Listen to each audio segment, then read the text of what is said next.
Okay guys, yan ay gagawa tayo ng binurong mangga. Una nating gagawin ay i-sterilize yung mga paglalagyan natin. Ito naka-sterilize to. Pakukulaan mo siya sa tubig, mainit na tubig para ma-sterilize. Yan. And then, syempre magbabalat tayo ng mangga. Ayan ang mangga. Balat na. Hatiin nyo na lang kung anong type nyong paghati. And then, gagawa tayo ng yung sauce niya ba? Sauce ba tawag doon? Una is tubig. Yung tubig, pinakuluan ko na. Ito. Ito yung tubig. Yan. Pinakuluan ko na siya. Yan. Gagawa lang tayo ng 1:1. Tubig. Yan. Isang basong tubig. And then, isang basong suka. Yan. Ito yung suka. Isang basong suka.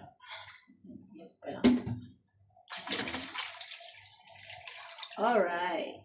Yan yung suka. And then, of course, salt.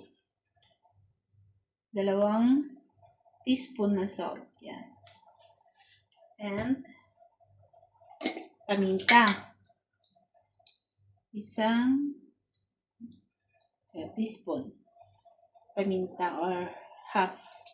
Bahala na kayo. And then, of course, sugar. Yan. Yan, lalagay ako ng sugar. 2 kutsarang sugar. Yan. 2 kutsarang sugar. And then, ihalo natin. Gusto nyo maglagay ng sili, maglagay kayo.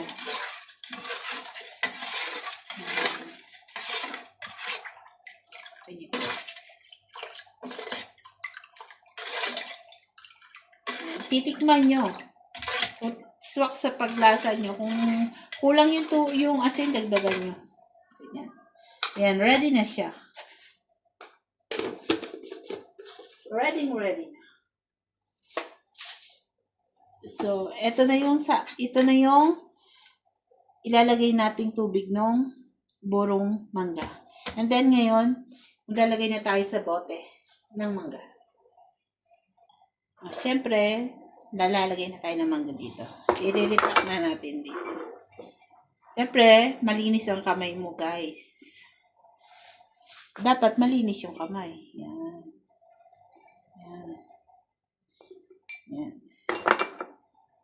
Okay na tayo. Madali lang. Kailangan malinis yung kamay mo, maghugas ka. Okay, guys. Ayan, no? Madali lang siya. Madali lang gawin.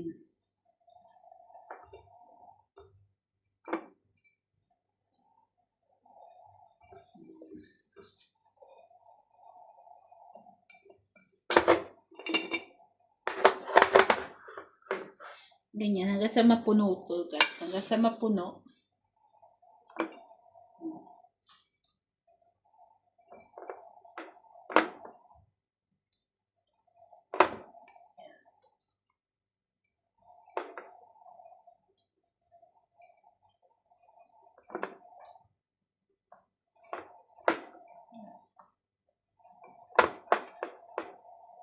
Ayan. Ganito, guys, right? Ayun, meron pa space ka. Okay lang. Dagdagan pa natin.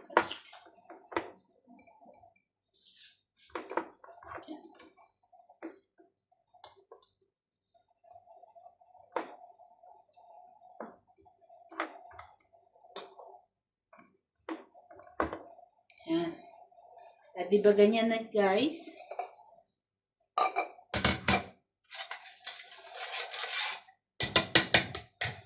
And then ito, halo natin.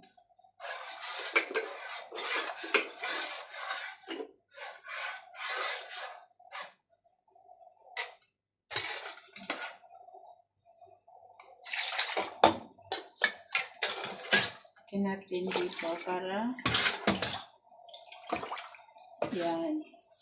Then, lalagyan na natin sa bote, guys. Then, tignan natin sa bote.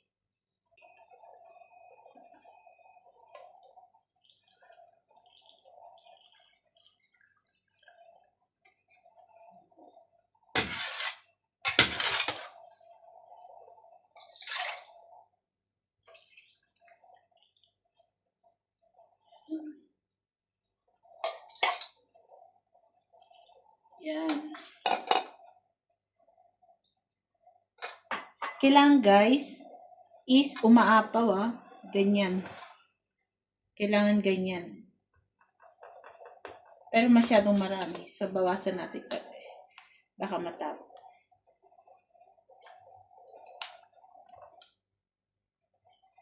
Kailangan may tubig lahat yung mangga. Magiging ganyan siya. So, pwede na siyang i-close. Yan. Ganyan lang, guys. Pagkatapos nyo ito, ilagay nyo lang sa ref. Yan. Imbak nyo lang sa ref. Then, gagawa pa tayo ng hali. Ito pa maliit na. Ito na, guys. Yan. Ilagay na sa ref. Para pag gusto mo kumain, edi meron kang mangga. Makakain. Alright.